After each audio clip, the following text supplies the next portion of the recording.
पूरे समाज को, पूरे ग्राम पंचायत को उसका फायदा हो, तो ये महत्वपूर्ण होता है। जैसे पुलिस विभाग में, अब यदि ये कोई कहे कि कोई गांव का गणमान्य नागरिक उनका मुखबिर बन जाएगा और ये जानकारी देगा कि फला कौन सा व्यक्ति चोरी कर रहा है, कौन सा व्यक्ति डकैती कर रहा है, कौन सा व्यक्ति कल मोबाइल चोरी करके कहाँ भागा है, तो ये तो नहीं बताएगा कोई, गणमान्य नागरिक कभी नहीं बताएगा। तो पुलिस ऐसे लोगों की तलाश करती है जो वो चोर किस्म के ही हों, पुराने वारंटी रहे हों, या कि रिलीज हो, या पुलिस का उनके ऊपर बर्दाश्त हासिल हो, किसी न किसी तरह से वही उनके मुखबिर होते हैं, वही उनके सपोर्टर होते हैं वो गलत काम करने वाले ही, लेकिन उनके माध्यम से वो जानकारी इकट्ठा करके कहीं ना कहीं उस गलत काम को वो बंद करते हैं। अब यदि पुलिस ये कहे कि हम किसी गांव के गणमान्य नागरिक को, पूजा पाठ करने वाले, मंदिर पर रहने वाले आदमी से, पुजारी से आकर के पुलिस पूछे कि आप तो बड़े धर्मात्मा हैं पुजारी हैं, आप बताइए कौन कौन से आदमी ये सब गलत काम कर रहे हैं, तो स्वाभाविक है वो धर्मात्मा व्यक्ति तो नहीं बताएगा। जाए आपकी तेल लेने पुलिस और ये सब व्यवस्थाएं, हमें क्यों, इससे कोई लेना ही देना नहीं भाई, हम क्या जाने कौन से चोर हैं, कौन से डकैत है, कौन क्या कर रहे हैं, क्यों कौन क्या गड़बड़ कर रहे हैं। तो कहीं ना कहीं ये चीजें होती हैं। तो मुद्दा उठना चाहिए, बात सामने आनी चाहिए, और कहीं ना कहीं उसमें व्यापक हमें लाभ समझना चाहिए। जब शिकायतकर्ता हमारे पास आता है, कहता है कि पंडित जी आप यार ये बताओ कि हमें शिकायत करनी है और ऐसी ऐसी प्रॉब्लम है, तो मैं उसको आधार बनाता हूँ। मैं कहता हूँ ठीक है तुम खड़े रहना, तुम पीछे मत होना, लेकिन मैं तुम्हारा पूरा सहयोग करूँगा। तो ग्राम पंचायतों में जो अभियान चलता है, तो फिर हम उन्हीं को लेकर के आगे बढ़ते हैं कि कहीं तो हमें एक आधार मिला, भले वो पर्सनल इंटरेस्ट से अपना चल रहा है, उससे हमें लेना देना नहीं है, लेकिन वहां उस व्यक्ति के माध्यम से वहां की कमियां, वहां के मुद्दे हमें मिल रहे हैं, और उन कमियों और मुद्दों के माध्यम से वहां पर सफाई करने का एक अवसर मिल रहा है। तो ये उद्देश्य होना चाहिए। हम यहाँ पर पंक्ति जी हैं, पंक्ति जोग जी हैं, जो मिशन ग्राम सभा भी यहाँ पे संचालित कर रही हैं, वो भी हमारे बीच में है, और हम उनको यहाँ पे आमंत्रित करेंगे और वो भी अपनी बात कुछ रखें। पंक्ति जी स्वागत है आपका। आरटीआई जी धन्यवाद। आरटीआई जी धन्यवाद। मैं हाँ जी। 2-3 पॉइंट बताऊंगी। हम आरटीआई हेल्पलाइन पे लगभग अभी भी 60% कॉल गांव से आते हैं और 40% शहरों से। मैं पिछले 2006 से लेके अभी तक 2022 तक की बात कर रही हूँ, जब हेल्पलाइन लगातार 11 से चल रही है। दूसरा, हम लोग 2008 में एक आरटीआई व्हील्स करके लोगों तक पहुंचाने के लिए एक आरटीआई एम्बुलेंस तैयार किए। ऐसे जीप है जिसको थोड़ा सा मॉडिफाई किया है। तो वो उसका 2 उद्देश्य था। एक तो आरटीआई के बाद जागरूकता, और दूसरा इंफॉर्मेशन गांव तक, बस्ती तक और गांव तक पहुंचाना। हालांकि काम रूरल है।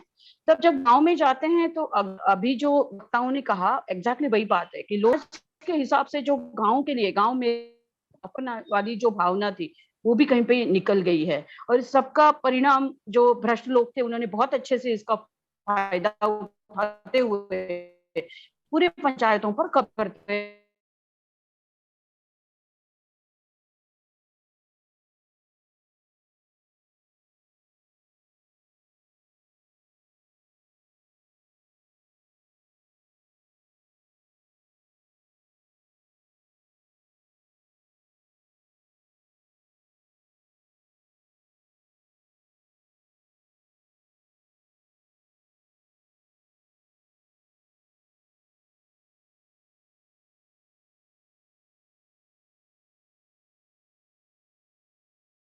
लोगों को जैसे चाहिए या समझ में आएगी उस फॉर्म में उस इंफॉर्मेशन को डालना पड़ेगा, जिसको हम टेम्पलेट्स कहते हैं। तो वो 1 से 17 बिंदु के पूरे बिंदु नहीं है, लेकिन वो वही इंफॉर्मेशन है जो गांव के लोग कहीं ना कहीं जानना चाहते हैं। तो उसको लेके एक पूरी प्रोसेस गुजरात में 2008 में चली, बाकी सारे राज्यों में एमकेएसएस है, राजस्थान में, मध्य प्रदेश में रो लीजिए एंड ऑल, एंड बहुत सारे लोग पूरे देश भर में कहीं ना कहीं इसको कोशिश कर रहे थे। अंजलि जी है दिल्ली में। तो ये टेम्पलेट्स मतलब क्या उस फॉर्म में इंफॉर्मेशन चाहिए, पंचायत में क्या मांगते हैं लोग और किससे क्या कहाँ वो डालेंगे। तो वो 2 प्रकार के टेम्पलेट बने। एक था फाइल में रखने का, एक था दीवार पे पेंट करने का या बोर्ड में लगाने का। तो ये बाकायदा 2 हर एक इंफॉर्मेशन की 2 ये इस तरीके से फाइलें बनी और वो टेम्पलेट्स को हम उन्हीं स्टेक होल्डर्स के साथ, जैसे अगर राशन की दुकान की इंफॉर्मेशन चाहिए तो राशन के दुकान वालों के साथ भी उसके डिस्कशन हुए कि क्या ये इंफॉर्मेशन किस तरीके से डाली जाएगी, लोगों के साथ तो हुए ही।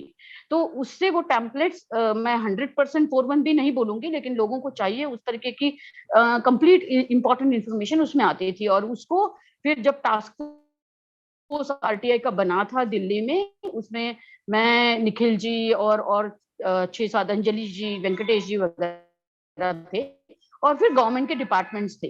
टास्क फोर्स ने जो एक रिपोर्ट गवर्नमेंट को सबमिट किया, जो गवर्नमेंट एक्सेप्ट किया, डीओपीटी ने उसके ऊपर सर्कुलर बनाए, और जो टेम्पलेट्स हमने यहाँ के 10 गांवों के लिए बना के उसका प्रैक्टिकल किया था गुजरात के 21 गांवों के लिए, वो पूरे 6 गांवों के लिए हो सकता है उस तरीके से उस टेम्पलेट का इंग्लिश में ट्रांसलेशन करके उसके साथ गाइडलाइंस के साथ वो आए।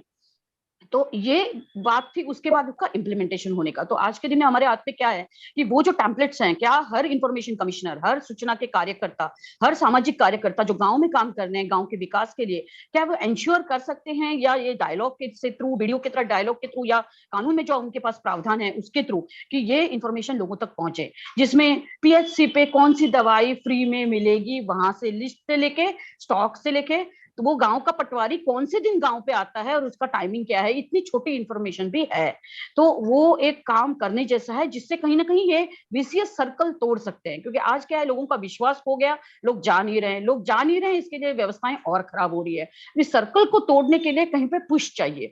दूसरा मैं एक एग्जाम्पल दूंगी, यहाँ गुजरात में बहुत सारे हैं, पूरे देश भर में भी होंगे, लेकिन कुछ युवा लोग अलग अलग, जैसे ट्राइबल एरिया में या पिछड़ी एरिया में बैठ के ग्राम सभा का जो एक पूरा कॉन्सेप्ट है उसको रिवाइव करने की कोशिश कर रहे हैं, लोगों के साथ बैठना, ग्राम सभा नहीं लेकिन गांव सभा, जो पूरे हर महीने बैठेगी, गांव में क्या होगा, कैसे होगा, वैसे बातचीत करेंगे, संवाद का रूप पूरा, जो कहीं ना कहीं आमने सामने लड़ने की ही बात आती है पूरी, और कहीं उसको फिर आरटीआई का ही एक स्वरूप भी आता है कि इसको बदला लेने के तरीके से मैं पंचायत में चुनाव में हारी, तो जैसे ही नई पंचायत बैठेगी मैं आरटीआई डालूंगी। मेरा उद्देश्य ये नहीं है कि पंचायत में कुछ आए, मेरा उद्देश्य ये है कि अब वो हरा था तो उसको मैं कैसे ना बैठने दूं पंचायत में।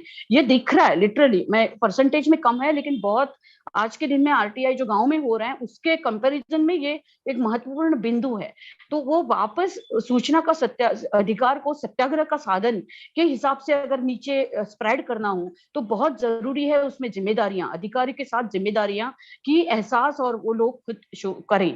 और अहमदाबाद में, गुजरात में बनासकांठा करके एक ट्राइबल डिस्ट्रिक्ट है, इसमें हिदायत भाई करके एक युवा साथी हैं जिन्होंने वहां के गांव में ये शुरू किया है डायलॉग, एंड वो बहुत अच्छी तरीके से वो गांव वापस से गांव बनने शुरू हुए हैं। कम है लेकिन ऐसे बहुत सारे और उदाहरण होंगे।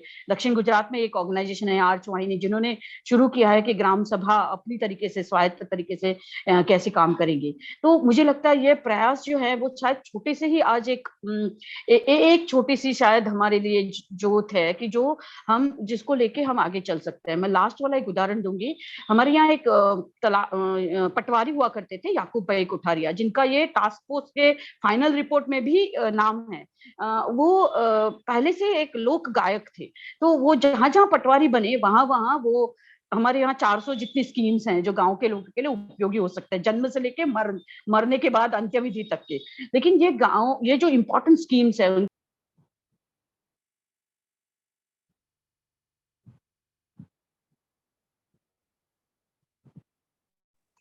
वो उसको, सॉरी शायद मेरा आवाज नहीं सुनाई दे रहा था, वो उसको गा के सुनाते थे, और उनकी ग्राम सभा 4-4 5-5 घंटे चलती थी, कि जहां वो मतलब वो उस ग्राम सभा को जहां जाते वो बनाते थे। इनका ये dissemination of information on the gram sabha platform वाला जो मॉडल है, क्योंकि वो 4-1 में भी कहा है कि डिसमिनेशन आप कैसे करोगे, तो ये पूरा जो है वो टास्क फोर्स के जो रिपोर्ट है उसमें भी लिया है।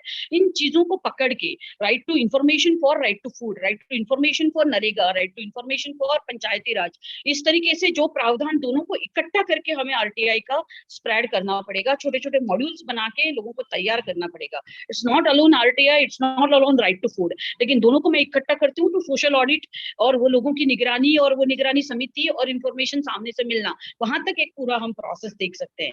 एक लंबा काम है, लेकिन हम सबको, जो भी कार्यकर्ता हैं उनको और जो सूचना आयुक्त के रूप में बैठे हैं उनको, वो उस कॉन्टेक्स्ट में देखना पड़ेगा कि कैसे हम वापस एक नागरिक को उनका अधिकार भी दें और वो नागरिक, सशक्त नागरिक, ग्राम सभा का नागरिक तरीके से पार्टिसिपेट कर सकें। थैंक यू शिवानंद जी, थोड़ा सा लंबा हो गया, सॉरी। नहीं, कोई बात नहीं पंक्ति जी, और आपने बहुत ही इम्पोर्टेंट बात कही है। और इसमें जो है कुछ मैसेज आए हों जिसमें से टेम्पलेट की जो आप बात कर रही हैं लोग चाहते हैं, तो आप अपना ईमेल वगैरह शेयर कर लीजिए जो भी है, और वो टेम्पलेट आप या कि हमें भेज दीजिएगा, तो हम उसमें शेयर कर लेंगे आपके व्हाट्सएप ग्रुप में। और जो भी इस तरह से हैं, यहाँ भी आप शेयर कर पाएँ तो कृपया शेयर कर लें। जी मैं आपको शेयर कर देती हूँ, अभी मैं मोबाइल से जुड़ी हूँ, वो लैपटॉप में है, अभी जी देना जी मुश्किल हो जाएगा। बिल्कुल।